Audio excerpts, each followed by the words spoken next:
I'm just out on the e-bike again. I'm going through District 1, heading back towards District 2 on my way home.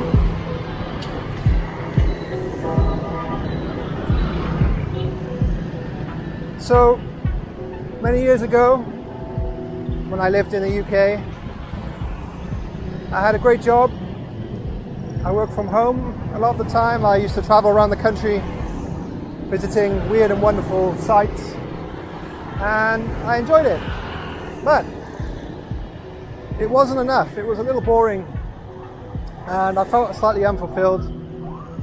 Of course, you hear this story many times, but I was, I felt lucky. I had a good job, reasonable house, so I was happy enough.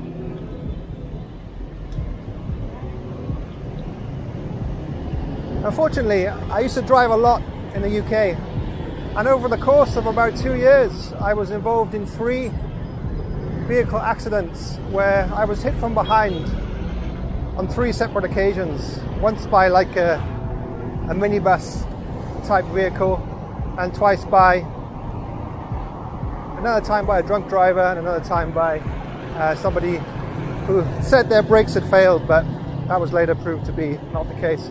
But anyway, that left me with a lot of niggling kind of injuries, some chronic pain in my back, my shoulder, some pain down my arms. So I wasn't able to do my job as well as I would have liked to. My job was a little bit physical, a lot of walking, climbing and driving. And that was the tipping point really. After those accidents, that was the tipping point which made me decide, right, I need to take some action. I need to go do some traveling and see what is out there. So that's what I did, guys. I went traveling for about a year, and I visited pretty much all of Southeast Asia, China, Hong Kong, Eastern Europe as well. And it was coming towards the end of my travels, and I thought to myself, maybe I can make this, maybe I can have a go, see if I can actually live somewhere else for a little bit longer. And I'd read about Da Nang, and this was like probably 6 or 7 years ago actually. I read about Da Nang in central Vietnam. I read that it was a really cool beach town. I'm from the coast in the UK, so I love the beach. I read that the cost of living was low, people were friendly, and it was a great place to be. So I tossed a coin. Heads, Da Nang, tails, back home. And it was heads. So Da Nang it was, and that's where I headed. I wouldn't advise you to make big life decisions on the toss of a coin, guys.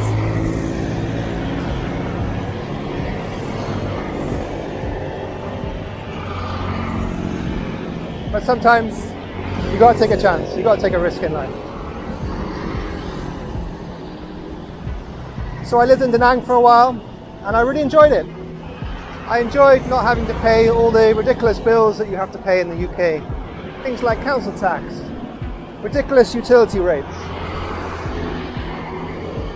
I enjoyed being around friendly people, making international friends, living near to the beach, and making some good lifelong friends. I came home after about a year, and then it just didn't feel the same to me. So I came back to Vietnam, and I was very lucky because the timing was perfect. I applied to a job which was very loosely related to my field in the UK, and I eventually got it in Saigon. And that's where I've been for the past 4 or so years.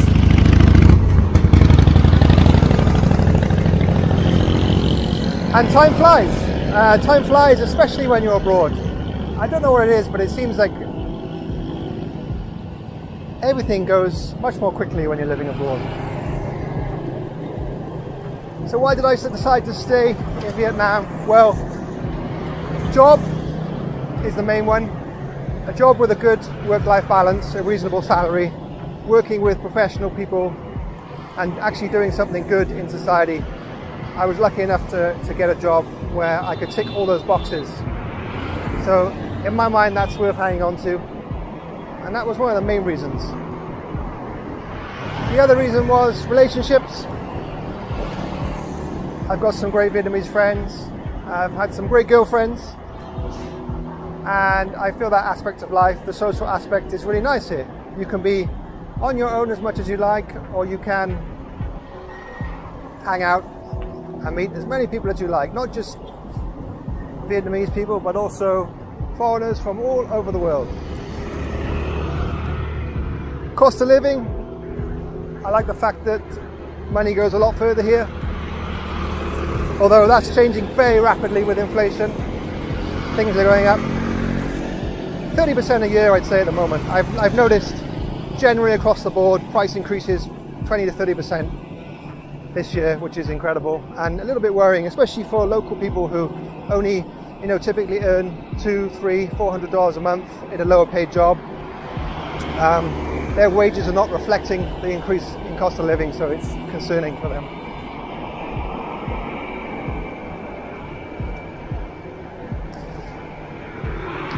I like the feeling of freedom here. You're left alone. People are curious. I'm a big guy, I'm a tall guy, I'm a foreigner. I look very different from locals, but it's a nice curiosity. It's not rude, not in your face. And, people leave you alone. You can make your own decisions. You don't have Big Brother bearing down on you as much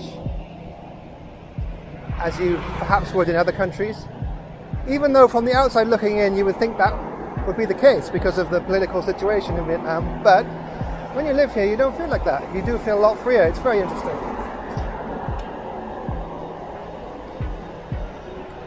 I like to be able to travel. It's easy to get to Thailand, a couple of hours. I can go to Malaysia, a couple of hours. I can fly to the beach in an hour. I can ride my bicycle, get a ride on a motorbike and be in another beach in about 2 to 3 hours. The weather's always hot, it's always sunny. I can go swimming in the daytime. And it's a nice way to live. As I get older, health becomes very important. You become much more aware of your own mortality. And for me, the access to testing and health checks in Vietnam without having to wait, without having to make an appointment with your GP.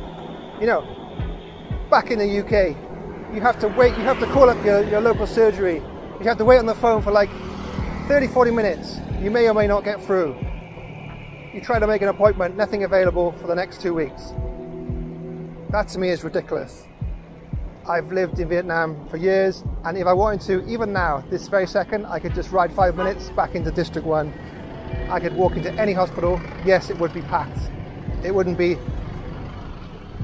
a relaxing experience, but I could get what I wanted. I could get any blood test, any scan done within a matter of an hour, and I get the results today. And I can see a doctor on the same day and get a diagnosis that day. And that to me is fantastic. I think that's one of the best things about living here. The access to cheap, accurate, readily available healthcare system. I think it's really great.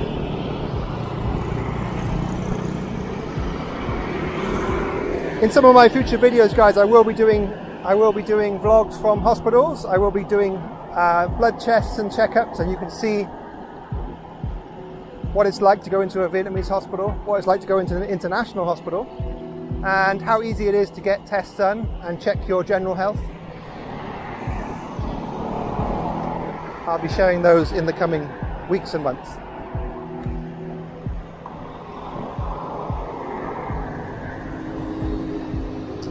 One of the biggest reasons for me to stay here is work-life balance.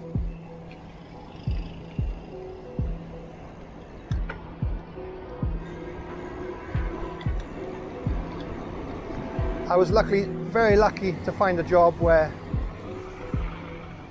I had more free time. So that allows me to do things like ride my bike, which I love, go to the gym, make YouTube videos, and just generally do things other than working for somebody else. Although I will say with my job, it's the kind of job where I do help other people and I do get a lot of satisfaction from my work, and I'm lucky to have a position like that.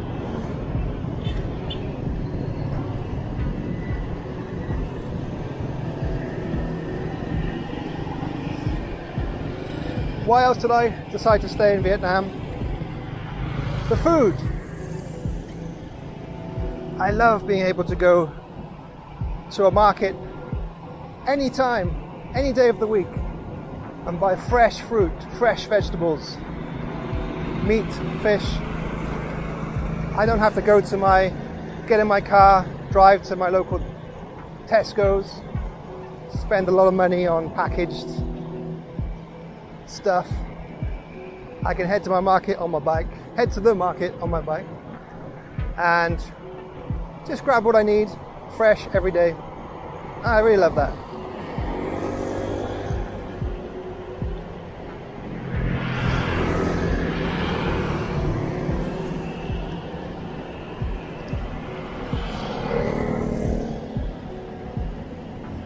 I did another video, guys, about Vietnamese being the least obese people in the world at 2.1%, and that comes down to diet, I believe. A healthy diet here, the lack of processed fast food, and the easy availability of fruit, vegetables, things like that.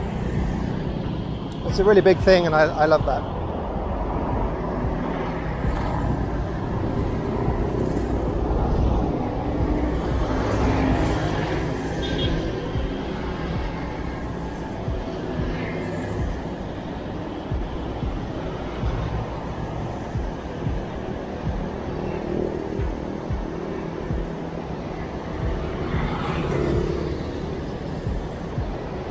Of course, there is a dark side to the freedom that living abroad affords you, and things like alcohol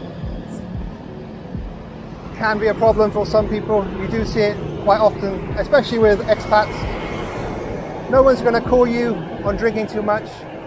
It's not like in the West where if you're drunk in a bar, they're going to ask you to leave, or some bouncer will try to eject you or throw you out. No, they're probably going to ply you with more alcohol and get you more drunk. It's your choice what you do here. But you have to be aware of the consequences, and you have to accept those consequences.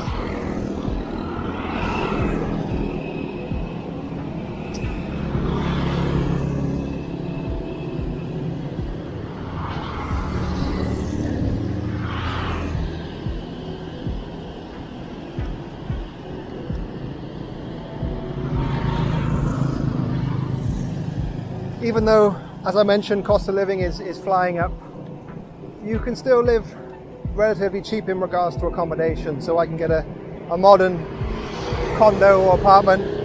You can probably see some over there.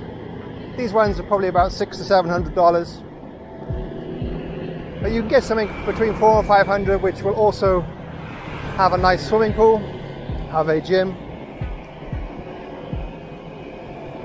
and it's all included in the price. I can remember in the UK, like if you were to buy an apartment, you'd have to pay like ridiculous service charges of upwards of $150 to $500 a month just to cover building insurance, concierge, and these apartments wouldn't even have a gym or pool. Whereas here, you don't have that. You just pay your rent and it's all included. I got a great gym and a great pool, and it's all included in my $400 rent. So would I recommend that you come to visit, to live in Vietnam? It all depends on you. It depends on what sort of person you are and what you want out of life. Yes, it's a little rough around the edges. It's noisy, it's busy. You can see from this video what the traffic is like. If you can look past that and concentrate on the positives, then it's a great place to be. especially the more quieter cities like Da Nang, the beach towns, and that's where I would recommend people live if they can. Unfortunately, most people can't. The visa situation now is kind of still in flux, but it seems to be the case that long-term visas are not coming back, and the only long-term visas you can get are legitimate ones through marriage and through work.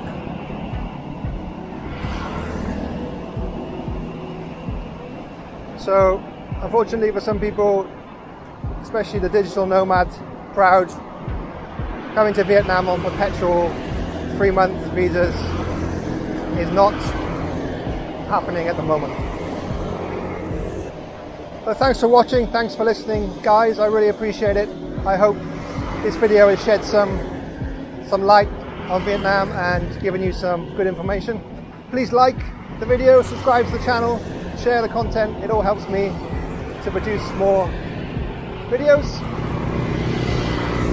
Have a great day, catch you later.